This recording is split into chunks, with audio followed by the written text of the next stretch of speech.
So మనకి ఇప్పుడు ఆంధ్రప్రదేశ్లో ఎలక్షన్స్ రాబోతున్నాయి కదా, ఏ ప్రభుత్వం అధికారంలో వచ్చే అవకాశాలు ఉన్నాయి? వైఎస్ జగన్మోహన్ రెడ్డి గారు అధికారంలోకి వచ్చే అవకాశాలు ఎక్కువ ఉన్నాయి కాదు, 100% ఆయనే వస్తారు. ఎందుకంటే ఇప్పుడు దాకా ఏ భారతదేశంలో ఏ ముఖ్యమంత్రి కూడా చేయని విధంగా వైఎస్ జగన్ గారు చేశారు. ఏం చేశారు అంటే 2,50,000 కోట్ల పైచులకు ప్రజాధనాన్ని ప్రజలకే పంచారు పథకాల ద్వారా. అలాగే అభివృద్ధి కార్యక్రమాలు కూడా చాలా బాగా చేస్తున్నారు. కానీ సంక్షేమం తప్ప అభివృద్ధి లేదంటున్నారు కదా.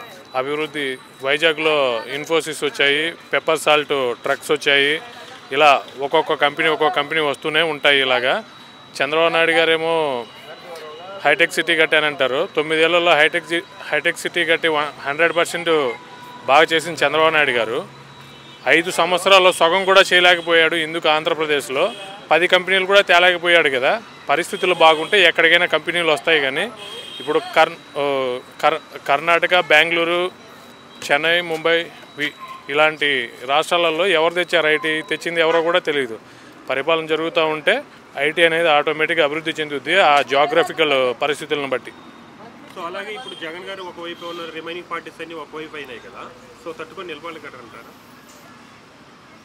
జగన్మోహన్ రెడ్డి గారిని 16 నెలలు జైల్లో పెట్టి కేంద్రంలో ఏకఛత్రాధిపత్యంగా వెళ్తూ ఉన్నటువంటి సోనియా గాంధీనే ఎదిరించి ఒక్కడిగా నిలబడి ప్రపంచం మొత్తం అతన్ని ఒంటరిని చేసి ఒక్కడిగా నిలబడినప్పుడే గెలిచిన మనిషికి మళ్ళీ గెలవడం పెద్ద కష్టం కాదు. సో ఖచ్చితంగా గెలిచేది ఆయన. ఎంతమంది వచ్చినా ఎన్ని పార్టీలు ఒకటైనా గెలిచేది అతనే. ప్రతి వ్యక్తి, ప్రతి పేదవాడు, ప్రతి కుటుంబీకుడు అందరికీ ఆయన పథకాలు అందాయి. అలాగే షర్మిల గారు కాంగ్రెస్లో జాయిన్ అయ్యి అన్నపైన విమర్శలు చేస్తున్నారు కదా, దాని గురించి? షర్మిల గారికి రాజకీయ పదవి ఆకాంక్ష ఉంటే కాంగ్రెస్లో కాకుండా ఎక్కడ చేరున్నా అందరూ సపోర్ట్ చేసి ఉండేవాళ్ళు. ఆంధ్ర పీపుల్ అంతా ఆ ఉమ్మడి రాష్ట్రాన్ని విభజించిన కాంగ్రెస్ పార్టీలో చేరడం ఆమె చేసిన పెద్ద మైనస్. అలాగే 2019లో వైసీపీకి 150 సీట్లు వచ్చాయి, టీడీపీకి 23 సీట్లు వచ్చాయి. ఇప్పుడు ఎలా రిపీట్ అవుతుంది? జగన్ గారు 175 to 175 అన్నారు.